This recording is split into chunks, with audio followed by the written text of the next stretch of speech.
Hello friends, ಎಲ್ಲರೂ ಹೇಗಿದ್ದೀರಾ? ನೀವೆಲ್ಲರೂ ಚೆನ್ನಾಗಿದ್ದೀರಾ ಅಂತ ಭಾವಿಸ್ತಾನೆ ಇವತ್ತಿನ ವಿಡಿಯೋನ ಶುರು ಮಾಡ್ತಾ ಇದ್ದೇನೆ.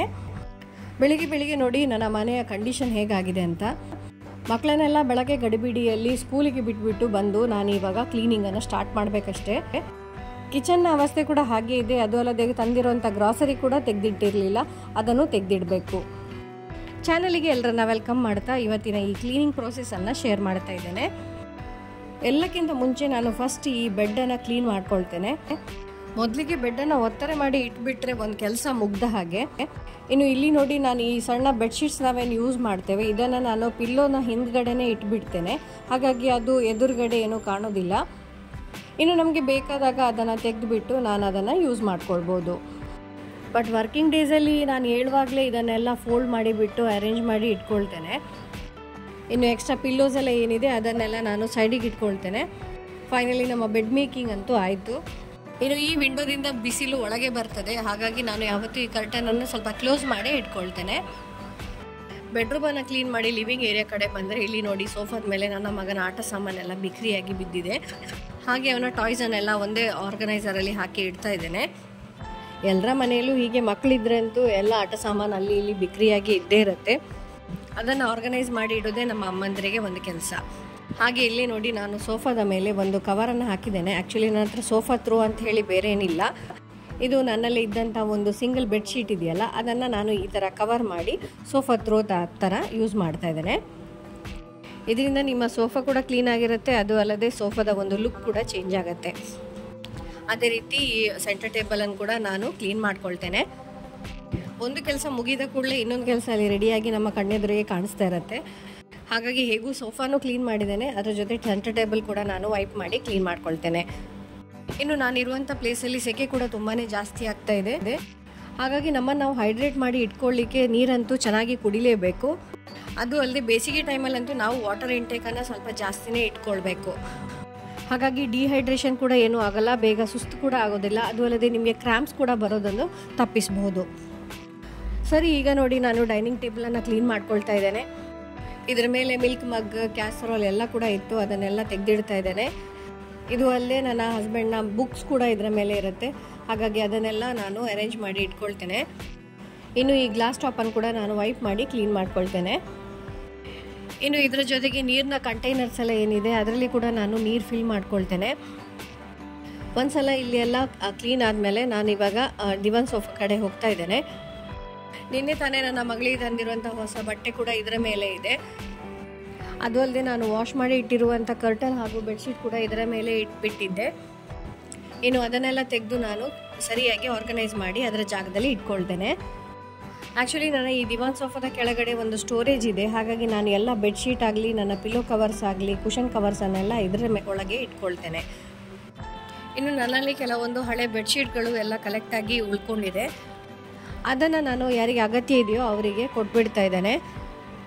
ಯಾಕಂದರೆ ಹೊಸ ಬೆಡ್ಶೀಟ್ ತೊಗೊಂಡಾಗ ಅದನ್ನು ಇಡ್ಲಿಕ್ಕೆ ನನಗೆ ಸ್ಪೇಸ್ ಇಲ್ಲ. ಅದು ಅಲ್ಲದೆ ಈ ಹಳೆ ಬೆಡ್ಶೀಟನ್ನು ಇಟ್ಕೊಂಡು ನಾನೇನು ಮಾಡಲಿ ಅಂತ ಹೇಳಿಬಿಟ್ಟು ಅದನ್ನು ಇವಾಗ ಕೊಡ್ತಾ ಇದ್ದೇನೆ. ಇಷ್ಟು ಕೆಲಸ ಆಗ್ತಾ ಇದ್ದಾಗೆ ನನಗೆ ಇವಾಗ ಹಸಿವೆ ಆಗ್ತಾ ಇದೆ. ಹಾಗಾಗಿ ನಾನು ಇವಾಗ ನನ್ನ ಬೆಳಗಿನ ಬ್ರೇಕ್ಫಾಸ್ಟನ್ನು ಮಾಡ್ತಾ ಇದ್ದೇನೆ. ಇಷ್ಟು ಕೆಲಸ ಮುಗಿಸೋದ್ರಲ್ಲಿ ಸಮಯ 9:30 ಆಯಿತು. ಹಾಗಾಗಿ ನಾನು ನನ್ನ ಬ್ರೇಕ್ಫಾಸ್ಟ್ ಮಾಡ್ಕೊಳ್ತೇನೆ ಅಂತ ಹೇಳಿ ಹೊರಟೆ. ಇನ್ನು ಬ್ರೇಕ್ಫಾಸ್ಟಿಗೆ ನಾನು ಮೆಂತ್ಯ ಸೊಪ್ಪಿನ ಪರಾಟ ಮಾಡಿದ್ದೆ, ಅದ್ರ ಜೊತೆ ಮೆಂತ್ಯ ಸೊಪ್ಪಿನ ದಾಲ್ ಕೂಡ ಇದೆ. ನನ್ನ ಮಗ ಈ ಸೊಪ್ಪು ತರಕಾರಿ ಎಲ್ಲ ತಿನ್ನಲಿಕ್ಕೆ ತುಂಬಾ ಕಿರಿಕಿರಿ ಮಾಡ್ತಾನೆ. ಹಾಗಾಗಿ ಯಾವುದೇ ಸೊಪ್ಪನ್ನು ಉಂಟಲ್ಲ, ಈ ಥರ ನಾವು ಚಪಾತಿ ಹಿಟ್ಟಿಗೆ ಹಾಕಿಬಿಟ್ಟು ಪರಾಟ ಮಾಡಿದರೆ ಅದು ಚಪಾತಿ ಜೊತೆನೇ ಹೋಗ್ತದೆ. ಅದು ಅಲ್ಲದೆ ನನ್ನ ಮಗನಿಗೆ ಈಗ ಇದಂತೂ ತುಂಬಾ ಇಷ್ಟ. ಇದರ ರೆಸಿಪಿಯನ್ನು ನಿಮ್ಮ ಜೊತೆ ಯಾವಾಗಾದ್ರೊಮ್ಮೆ ಶೇರ್ ಮಾಡ್ತೇನೆ. ಇನ್ನೊಂದು ಸ್ವಲ್ಪ ಹೊತ್ತು ನಾನು ನನ್ನ ಬ್ರೇಕ್ಫಾಸ್ಟನ್ನು ಆರಾಮಾಗಿ ಎಂಜಾಯ್ ಮಾಡ್ತೇನೆ.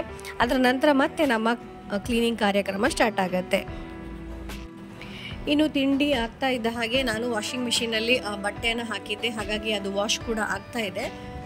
ನಾವು ಗೃಹಿಣಿಯರು ಯಾವಾಗಲೂ ಮಲ್ಟಿ ಟಾಸ್ಕಿಂಗ್ ಇರಲೇಬೇಕು, ಇಲ್ಲಾಂದರೆ ಒಂದು ಕೆಲಸ ಹಿಡಿದ್ರೆ ಮತ್ತೊಂದು ಕೆಲಸ ನಮಗೆ ಕಂಪ್ಲೀಟ್ ಮಾಡಲಿಕ್ಕೆ ಅಂತೂ ಸಾಧ್ಯವೇ ಇಲ್ಲ. ಹಾಗಾಗಿ ಒಂದು ಟೈಮಲ್ಲಿ 2-3 ಕೆಲಸವನ್ನು ನಾವು ಮಾಡಲೇಬೇಕಾಗತ್ತೆ. ಹಾಗೆ ಈಗ ನಾನು ನನ್ನ ಗ್ರಾಸರಿಯನ್ನೆಲ್ಲ ತೆಗೆದಿಡ್ತಾ ಇದ್ದೇನೆ. ಇನ್ನು ಫ್ರೀಝರಲ್ಲಿ ಇಡುವಂಥ ಕೆಲವೊಂದು ಗ್ರಾಸರಿಯನ್ನು ನಾನು ಆಲ್ರೆಡಿ ತೆಗೆದು ಫ್ರೀಝರಲ್ಲಿ ಇಟ್ಬಿಟ್ಟಿದ್ದೇನೆ. ಇನ್ನು ಗ್ರಾಸರಿ ಇಡಲಿಕ್ಕೆ ನನ್ನ ಹತ್ರ ಈ ಥರದ ಒಂದು 4 ಕಂಟೈನರ್ಸ್ ಇದೆ. ಇನ್ನು ಎಲ್ಲ ವೆರೈಟಿಯ ಹಿಟ್ಟನ್ನು ನಾನು ಈ ಒಂದು ಡಬ್ಬದಲ್ಲಿ ಇಟ್ಕೊಳ್ತಾ ಇದ್ದೇನೆ. ಇನ್ನು ನನ್ನ ಕಿಚನಲ್ಲಿ ಹೆಚ್ಚು ಜಾಗ ಏನೂ ಇಲ್ಲ, ಹಾಗಾಗಿ ನಾನು ಅಗತ್ಯ ಇದ್ದಷ್ಟೇ ವಸ್ತುಗಳನ್ನು ತಗೊಂಡು ಅದನ್ನು ಅರೇಂಜ್ ಮಾಡಿ ಇಟ್ಕೊಳ್ತೇನೆ. ಈ ಸಲ ನಾನು ಸ್ವಲ್ಪ ಶಾಪಿಂಗ್ ಕೂಡ ಜಾಸ್ತಿ ಮಾಡಿದೆ. ಅದು ಅಲ್ಲದೆ ನನ್ನ ಹಸ್ಬೆಂಡ್ ಡಯಟ್ ಕೂಡ ಫಾಲೋ ಮಾಡ್ತಾ ಇದ್ದಾರೆ. ಹಾಗಾಗಿ ಅವರಿಗೆ ಪ್ರೋಟೀನ್ ಇರುವಂತಹ ಕೆಲವೊಂದು ಡಯಟನ್ನು ನಾನು ಪ್ರಿಪೇರ್ ಮಾಡಬೇಕಾಗ್ತದೆ. ಮತ್ತು ಇನ್ನು ಕೆಲವುದು ನನ್ನ ಮಕ್ಕಳಿಗೋಸ್ಕರ ಸ್ವೀಟ್ ಇರ್ಬೋದು, ಬಿಸ್ಕೆಟ್ಸ್ ಇರ್ಬೋದು, ಅದನ್ನೆಲ್ಲ ತಗೊಂಡು ಬಂದೆ. ಇನ್ನು ಇದನ್ನೆಲ್ಲ ಆರ್ಗನೈಸ್ ಮಾಡಿ ಇಡೋದಂತ ಹೇಳಿದರೆ ಒಂದು ದೊಡ್ಡ ಕೆಲಸನೇ. ಇನ್ನು ಎಲ್ಲ ವಸ್ತುಗಳನ್ನು ನಾನು ಕಣ್ಣಿಗೆ ಕಾಣುವ ಥರನೇ ಎಲ್ಲ ಅರೇಂಜ್ ಮಾಡಿ ಇಟ್ಕೊಳ್ತೇನೆ. ಯಾಕಂದರೆ ಕೆಲವೊಮ್ಮೆ ನಾವು ಡಬ್ಬದಲ್ಲಿ ಹಾಕಿಟ್ಟಿರ್ತೇವೆ, ಬಟ್ ನಮ್ಗೆ ಅದು ಮರೆತು ಹೋಗುತ್ತೆ ನಾವು ಆ ಡಬ್ಬದಲ್ಲಿ ಇಟ್ಟಿದ್ದೇವೆ ಅಂಥೇಳಿ. ಸೊ ಅದಲ್ಲೇ ಬಾಕಿಯಾಗಿ ಹಾಳಾಗತ್ತೆ. ನಾನು ಹಾಗೆ ಯಾವತ್ತೂ ಆಗಬಾರ್ದು ಅಂಥೇಳಿಯೇ ನಾನು ಜಾಗ್ರತೆ ಮಾಡ್ಕೊಳ್ತೇನೆ. ಇನ್ನು ಕೆಲವೊಂದು ಕಂಟೈನರ್ಸ್ ಅಥವಾ ಪ್ಯಾಕೆಟ್ಸ್ ಏನಿದೆ ಅದನ್ನು ನಾವು ಓಪನ್ ಮಾಡಿ ಮತ್ತೆ ನಮಗೆ ಅದು ಕ್ಲೋಸ್ ಮಾಡಲಿಕ್ಕೆ ಆಗೋದಿಲ್ಲ. ಸೊ ಅದಕ್ಕೋಸ್ಕರ ನೋಡಿ, ಈ ಥರ ಬಿಸ್ಕಿಟ್ಸ್ ಏನಿದೆ ಇದನ್ನು ನಾನು ಡಬ್ಬದಲ್ಲೇ ಹಾಕಿಡ್ತೇನೆ. ಇದರಿಂದ ಅದೇನು ಬೇಗ ಹಾಳಾಗೋದಿಲ್ಲ. ಅದು ಅಲ್ಲದೆ ಮಕ್ಕಳಿಗೆ ಕೂಡ ಆರಾಮಾಗಿ ಈ ಡಬ್ಬದಲ್ಲಿ ಏನಿದೆ ಅಂಥೇಳಿ ಕಾಣಿಸ್ತದೆ. ಇನ್ನು ಎಲ್ಲ ಐಟಮ್ಸನ್ನು ನಾನು ಈ ಥರ ಕಂಟೈನರ್ಸಲ್ಲಿ ಹಾಕೊಳ್ಳೋದಿಲ್ಲ. ಕೆಲವೊಂದು ಹಾಳಾಗುವ ಐಟಮನ್ನೆಲ್ಲ ನಾನು ಈ ಥರ ಇಡೋದೇ ಇಲ್ಲ. ಅದು ಅಲ್ಲದೆ ನನ್ನ ಬೇಳೆಕಾಳುಗಳಂತೂ ನನಗೆ ಎಷ್ಟು ಬೇಕು ಅಷ್ಟೇ ತೊಗೊಂಡು ಬರ್ತೇನೆ. ಯಾಕಂದರೆ ಜಾಸ್ತಿ ತಂದುಬಿಟ್ರೆ ಅದು ಬೇಗನೆ ಹಾಳಾಗುತ್ತೆ.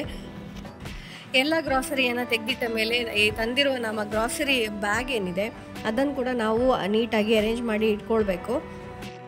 ಈ ಗ್ರಾಸರಿ ಬ್ಯಾಗನ್ನೆಲ್ಲ ಒಂದೇ ಕಡೆ ಕಲೆಕ್ಟ್ ಮಾಡಿ ಇಟ್ಕೊಳ್ಳಿಕ್ಕೆ ನಾನು ಒಂದು ಆರ್ಗನೈಸರ್ ಕೂಡ ಮಾಡಿದ್ದೇನೆ. ಅದನ್ನು ನಿಮ್ಮ ಜೊತೆ ಆಲ್ರೆಡಿ ನಾನು ನನ್ನ ಚಾನಲಲ್ಲಿ ವಿಡಿಯೋದಲ್ಲಿ ಶೇರ್ ಮಾಡಿದ್ದೇನೆ.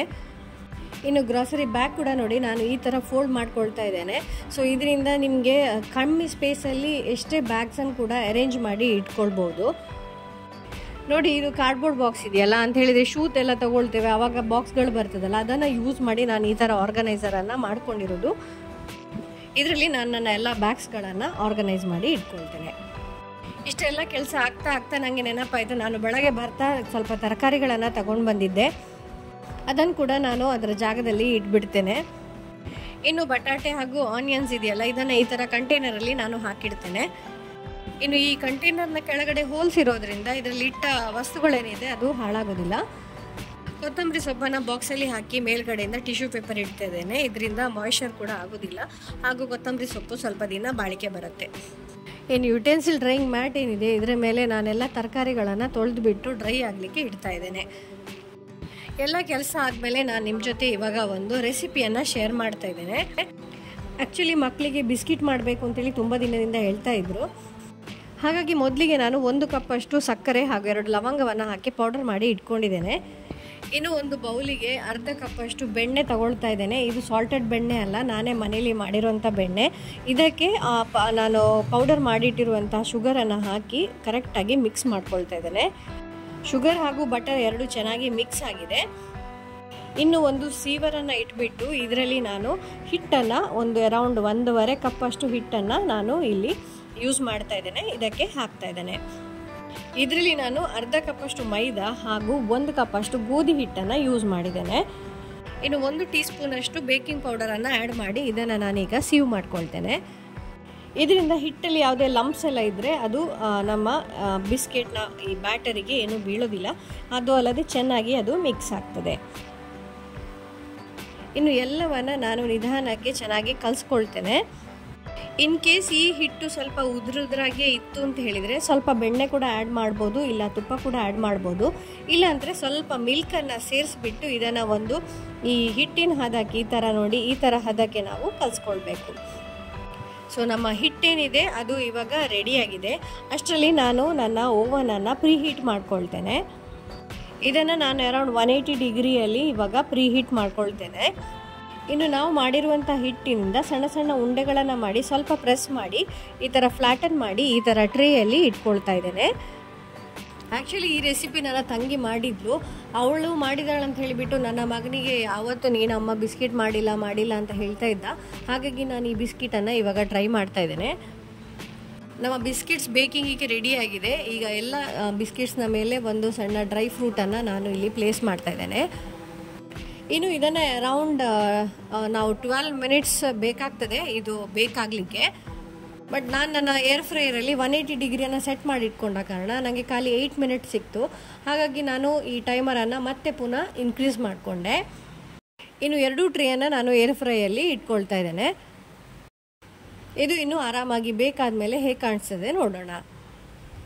ಇಲ್ಲಿ ನಾನು ಒಂದು ಮಿಸ್ಟೇಕ್ ಮಾಡಿದೆ. ಆ್ಯಕ್ಚುಲಿ ನಾನು ಈ ಬಿಸ್ಕೆಟ್ಸನ್ನು ಉಂಟಲ್ಲ ಈ ತಳ ಪ್ಲೇನ್ ಇರುವಂಥ ಟ್ರೇಯಲ್ಲಿ ಇಡಬೇಕಿತ್ತು. ಇನ್ನು ನಾನು ಯೂಸ್ ಮಾಡಿದಂಥ ಟ್ರೇಯಲ್ಲಿ ಸಣ್ಣ ಸಣ್ಣ ಹೋಲ್ಸ್ ಇತ್ತು. ಹಾಗಾಗಿ ಬಿಸ್ಕೆಟ್ ರೈಸ್ ಆಗ್ತದಲ್ಲ ಆ ಟೈಮಲ್ಲಿ ಇದು ಕೆಳಗಡೆಯಿಂದ ರೈಸ್ ಆಯಿತು, ಮೇಲ್ಗಡೆ ರೈಸ್ ಆಗಿಲ್ಲ. ಅಂತೂ ಒಂದು ಫಸ್ಟ್ ಟ್ರೇ ನಮ್ಮದು ರೆಡಿಯಾಗಿದೆ. ಈಗ ಸೆಕೆಂಡ್ ಟ್ರೇನ ನಾನು ಮತ್ತೆ ಮೇಲ್ಗಡೆ ಇಟ್ಟು ಇದನ್ನು ಟೈಮರನ್ನು ಸೆಟ್ ಮಾಡ್ಕೊಳ್ತೇನೆ. ಬಿಸ್ಕಿಟ್ಸ್ ಉಬ್ಬದೇ ಇದ್ದರೂ ಅದರ ಟೇಸ್ಟ್ ಮಾತ್ರ ಬಹಳ ಚೆನ್ನಾಗಿದೆ. ಇನ್ನೊಂದು ಸೆಟ್ ಕೂಡ ನಮ್ಮದು ಇವಾಗ ಬೇಕಾಗ್ತಾ ಇದೆ. ಸೊ ಇದಾದಮೇಲೆ ನೋಡಿ ಇವಾಗ ನಮ್ಮ ಬಿಸ್ಕಿಟ್ಸ್ ಹೇಗೆ ರೆಡಿಯಾಗಿದೆ ಅಂತ ತೋರಿಸ್ತೇನೆ. ಒಳ್ಳೆ ಚೆನ್ನಾಗಿರೋ ಸ್ಮೆಲ್ ಕೂಡ ಬರ್ತಾ ಇದೆ. ಇದಕ್ಕೆ ನೀವು ವೆನಿಲಾ ಎಸೆನ್ಸ್ ಕೂಡ ಆ್ಯಡ್ ಮಾಡ್ಕೊಳ್ಬೋದು, ಆಗ ತುಂಬಾ ಪರಿಮಳ ಇರುತ್ತೆ. ನಮ್ಮ ಬಿಸ್ಕಿಟ್ಸ್ ರೆಡಿಯಾಗಿದೆ ಹಾಗೂ ಇದನ್ನು ನಾನು ಏರ್ಟೈಟ್ ಕಂಟೈನರಲ್ಲಿ ಹಾಕಿ ತೆಗೆದಿಟ್ಟಿರ್ತೇನೆ. ಮಕ್ಕಳಿಗಂತೂ ತುಂಬಾ ಇಷ್ಟ ಆಯಿತು. ನೀವು ಕೂಡ ಇದನ್ನು ಟ್ರೈ ಮಾಡಬಹುದು. ಇನ್ನು ಇವತ್ತಿನ ವ್ಲಾಗನ್ನು ಫ್ರೆಂಡ್ಸ್ ನಾನು ಇಲ್ಲಿಗೆ ಮುಗಿಸ್ತಾ ಇದ್ದೇನೆ. ಮತ್ತೊಂದು ವಿಡಿಯೋದಲ್ಲಿ ಸಿಗೋಣ. Till then take care and bye.